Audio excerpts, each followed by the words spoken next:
Hello everyone, welcome to Angan Public School online teaching classes. Today in this lecture we are going to do our workbook chapter 13. So let us see what is given in our workbook chapter 13. We are going to do question number 6, activity question number 1 and question number 2. Here is the question number 1, fill in the blanks. A dash is a miniature representation of a very large scale. Very large scale को हम किस में represent कर सकते हैं easily? In a map. When a ratio of two terms is equal to the ratio of other two terms, then the four terms are said to be. अगर two terms की ratio दूसरे two terms की ratio के साथ equal हो जाए तो हम उस four terms को क्या कहेंगे? Are in proportion. प्रपोर्शन कब होता है? जब ratio of two terms is equal to the other two terms ratio. The value of x for which x plus 7 ratio x plus 4 proportion. इस डॉट्स 4 डॉट सिंबल को हम कैसे read करते हैं? It is read as proportion. X plus 7 ratio x plus 4 proportion to 3 ratio 2. ये कह रहा है कि इसकी रेशियो 3 रेशियो की 2 के साथ प्रपोर्शन है. प्रपोर्शन है मतलब इक्वल है. तो हमारे पास कंडीशन है कि फर्स्ट टर्म को लास्ट टर्म के साथ मल्टीप्लाई करें और सेकेंड टर्म को थर्ड टर्म के साथ मल्टीप्लाई करें तो आंसर क्या आएगा? इक्वल. तो यहाँ पे मैंने first term into fourth term is equal to second term into third term. जब 2 को 7 प्लस एक्स से मल्टीप्लाई किया तो 2x प्लस 7 2 ज़ा 14. 3 इंटू एक्स 3x 3 4 ज़ा 12. सो क्या आएगा? 2x इस तरफ आ जाएगा तो माइनस 2x आ जाएगा और प्लस 2 इस तरफ आएगा तो minus 12. Plus minus minus 14 minus 2 2.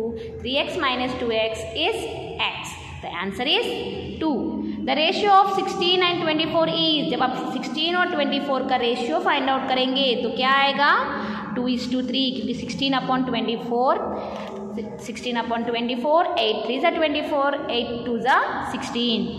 The ratio of 25 and 75 is 25 upon 75, 5 5 ज़ा 25, 5 15 ज़ा 75, 5 1 ज़ा 5, 5 3 ज़ा 15, 1 upon 3 which is equal to 1 ratio 3. The number 2, 10, 3 and 15 are in dash. Are in proportion में है या नहीं है? तो पहले हमें चेक करना पड़ेगा. फर्स्ट टर्म को फोर्थ टर्म के साथ मल्टीप्लाई करेंगे तो आंसर 30 आया. सेकेंड टर्म को थर्ड टर्म के साथ मल्टीप्लाई किया तो आंसर भी 30 आया. Since these two are equal then we can say that all these four numbers are in proportion. If the value of two quantities depend on each other in such a way that the change in one results corresponding change in other, then the values are direct proportion. अगर एक increase होता है तो दूसरा भी increase होगा, अगर एक डिक्रीज होता है तो दूसरा भी डिक्रीज होगा. इसलिए इसे हम कहेंगे direct proportion. The two quantities में vary in such a way that if one increases the other decreases. अगर एक इंक्रीज होती है क्वांटिटी तो दूसरा डिक्रीज होता है अदरवाइज, और एक दूसरा डिक्रीज होता है तो क्या होगा? ये इंक्रीज हो जाएगा. तो उस क्वांटिटीज को आप क्या कहोगे? Inverse proportion. If the cost of 6 books is 90 rupees then the cost of 7 books is. आपको कॉस्ट फाइंड आउट करना है. 6 बुक की कॉस्ट इन्होंने दी है 90 रुपीज़ और 7 बुक की कॉस्ट हमें फाइंड आउट करना है. यहाँ पे बुक इंक्रीज हो रही है तो कॉस्ट भी इंक्रीज हो जाएगा. It means it is in direct proportion. तो हमारे पास डायरेक्ट प्रपोर्शन का फॉर्मूला है x1 y1 is equal to x2 y2. x1 x2 y1 y2. जब आप वैल्यू सब्स्टिट्यूट करेंगे और क्रॉस मल्टीप्लाई करें तो y2 is equal to 7 into 90 upon 6. 6 1 ज़ा 6, 6 1 ज़ा 6, 6 5 ज़ा 30, 15 into 7 is equal to 105 rupees. If the cost of 12 lunch boxes is 150 rupees, 12 lunch box का cost 150 rupees है, then the cost of 8 lunch box is 8 into how much? तो ये boxes decrease हो रहे हैं तो कॉस्ट भी डिक्रीज हो जाएगा. 12 upon 50 y1 x1 y1 x2 y2. so it is y2 is equal to 100. to 8 lunch box के कॉस्ट कितना आएगा? 100. If 18% can complete a work in 12 days, 18% को वर्क कंप्लीट करने के लिए 12 days लगता है. Then the 6% complete the work in how many days. यहाँ पे परसेंट डिक्रीज हो रहे हैं तो डेज इंक्रीज हो जाएगा। Since percents are decreasing days will increase, इसलिए ये इन्वर्स प्रोपोर्शन है। तो इन्वर्स प्रोपोर्शन का फॉर्मूला है x1y1 is equal to x2y2, यानी कि 18 into 12 is equal to 6 into y2। जब आप y2 को यहीं पे रखोगे तो 18 इंटू 12 अपॉन 6 आएगा। 6 1 जा 6 2 जा 18 2 जा 36। If 15 Munson can complete a work in 4 hours, then 12 Munson can complete the work। अगर Munson डिक्रीज हो रहा है तो टाइम इंक्रीज हो जाएगा। ये इन्वर्स प्रोपोर्शन है, इसलिए x1y1 is equal to x2y2। 15 into 4 is equal to 12 into y2। Cancellation करेंगे, 4 1 जा 4, 4 3 जा 12, 3 1 जा 3, 3 5 जा 15। It requires 5 hours। Two quantities A and B are in direct proportion. अगर A and B direct proportion है तो हमारा फॉर्मूला क्या है, x1 अपॉन y1, यानी कि A upon B we can write. ये आपका x1, ये आपका y1। अगर टू क्वांटिटीज इनवर्स प्रोपोर्शन है, इनडायरेक्ट प्रोपोर्शन है, तो कैसे लिख सकते हो, x1 into y1, x1 into y1, यानी कि A1 इंटू B1।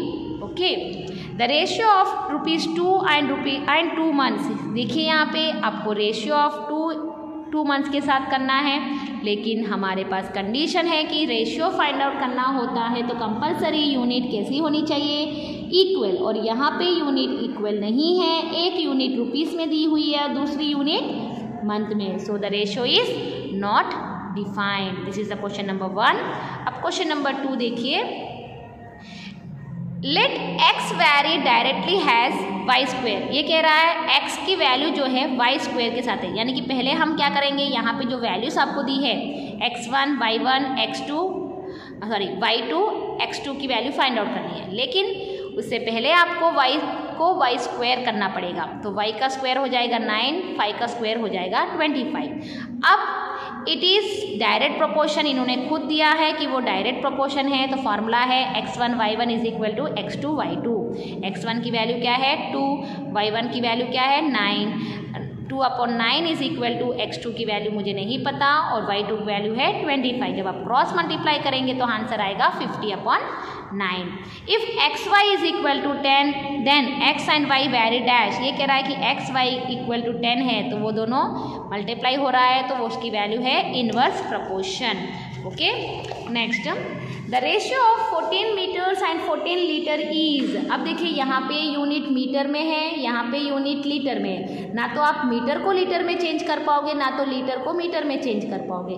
इन दोनों की रेशियो की वैल्यू आप नहीं फाइंड आउट कर सकते, इसलिए क्या कहोगे, it is not defined. It is not defined. The ratio of area of circle and circumference of a circle is. तो पहले हमें एरिया ऑफ सर्कल का फॉर्मूला लिखना पड़ेगा πr square, circumference of a circle का फॉर्मूला लिखना पड़ेगा 2πr। अब इन दोनों का रेशियो हम फाइंड आउट करेंगे, πr square upon 2πr, pi cancel, r cancel करेंगे तो r स्क्वायर में से एक r कैंसिल हो जाएगा। अब ऊपर क्या बचा r और नीचे 2, देन r upon 2 ratio is r raise to 2। If x varies directly has y, ये कह रहा है अगर x y को डायरेक्टली वैरी हो रहा है देन ये डायरेक्ट प्रोपोर्शन है, और यहाँ पे जो वैल्यू दी है x1 y1 एंड y2 की वैल्यू हमें फाइंड आउट करनी है x2। Since it is in direct proportion तो हमारे पास फॉर्मूला है x1 upon y1 is equal to x2 upon y2। Value substitute करेंगे 20 अपॉन 25, 32 अपॉन y2 नहीं पता, क्रॉस मल्टीप्लाई करोगे तो 32 इंटू 25 अपॉन 20, 5 4 जा 5 5 जा 4 1 जा 4 8 जा 8 5 जा 40 is your answer.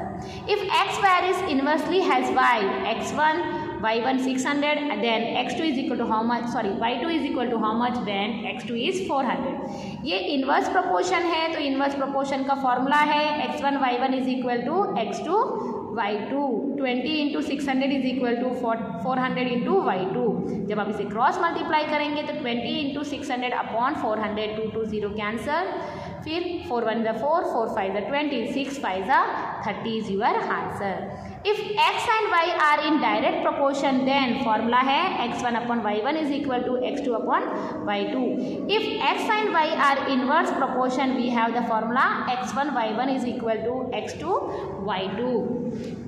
Now question number 9, for principal P, rate of interest R and time period T. The simple interest is in dash proportion. ये कह रहा है कि अगर आप प्रिंसिपल P है तो ये रेट ऑफ इंटरेस्ट कैसा होगा। देखिए प्रिंसिपल मतलब कोई भी अमाउंट, अगर आपकी अमाउंट इंक्रीज होगी तो आपका रेट ऑफ इंटरेस्ट भी इंक्रीज होता जाएगा, है ना।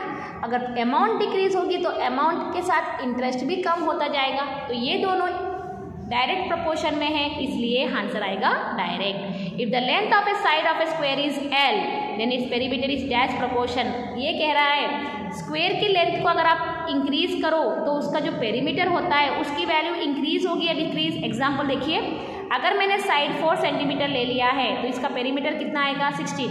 अगर मेरी साइड 6 सेंटीमीटर है स्क्वायर की तो उसका पेरीमीटर कितना आएगा 24। तो जैसे साइड इंक्रीज होती है तो पेरीमीटर भी इंक्रीज हो रहा है, इसलिए ये एक डायरेक्ट प्रोपोर्शन में है। ये है क्वेश्चन नंबर 2। अब देखिए question number 6। Solve the following sums. Vrinda drives a car at a speed of 80 kilometre per hour. 1 hour में 80 किलोमीटर स्पीड होती है उसकी, to cover a distance of 720 kilometre. उसे 720 किलोमीटर डिस्टेंस कवर करना है, तो उसकी कार की स्पीड है 1 आवर में 80 किलोमीटर्स वो कवर करती है। If she drives at a speed of 90 kilometre per hour, अगर उसकी स्पीड इंक्रीज हो जाए 90 किलोमीटर पर आवर हो जाए तो उसको कितना टाइम लगेगा 720 डिस्टेंस कवर करने के लिए। ओके, तो देखिए यहाँ पे आपको किलोमीटर पर आवर दिया है तो कितना टाइम लगेगा वो आपको फाइंड आउट करना है।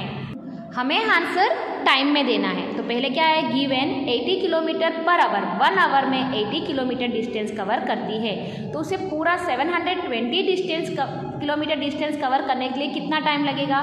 तो 80 किलोमीटर में अगर वो 1 आवर लेती है तो 720 किलोमीटर में कितने आवर्स लेगी, क्रॉस मल्टीप्लाई करेंगे तो 720 इंटू 1/80, 0 0 कैंसिल, 8 1 सा 8 9 सा, पूरा 720 डिस्टेंस कवर करने के लिए उसको 9 आवर्स लगेगा।